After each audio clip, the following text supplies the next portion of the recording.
欢迎收看今天新闻报。首先带您看到新北市新庄区丰年街丰一巷口11号晚上11点多，一名28岁张姓男子因感情纠纷心生不满，竟持空气震爆枪至情敌住处门前对空鸣枪示威，引发民众惊恐报警。而警方获报后火速赶抵，当场将张男逮捕并查扣空气枪及配件，全案依刑法恐吓公众罪嫌送办。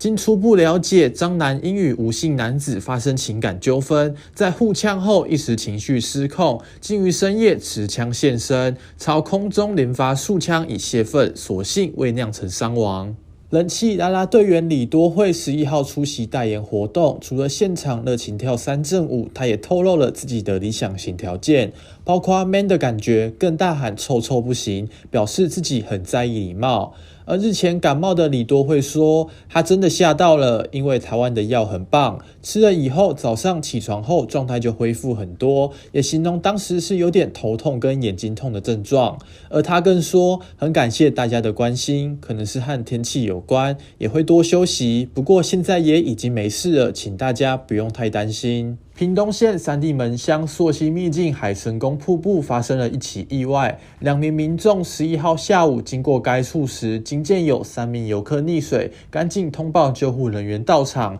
而警消获报后赶赴救援，见3人已失去了呼吸心跳，赶紧将人送医抢救，而3人经急救过后仍不幸宣告不治。至于整起事故详细发生原因及经过，仍有待进一步调查厘清。最后带您看到天气资讯，今年首台蝴蝶11号上午生成，气象专家表示12号起3天受外围环流水汽影响，将有剧烈的降雨趋势，而今明2天热带性低压更会带来强风，东半部及南部雨势也将增强，而周六南部持续有剧烈降雨几率，各地气温因降雨稍降，但仍闷热，而周日起水汽减少，各地恢复晴时多云，天气炎热，不过仍需注意午后雷阵雨或雷雨的发生。以上是今天的今天新闻报，感谢您的收看，我们下次再会。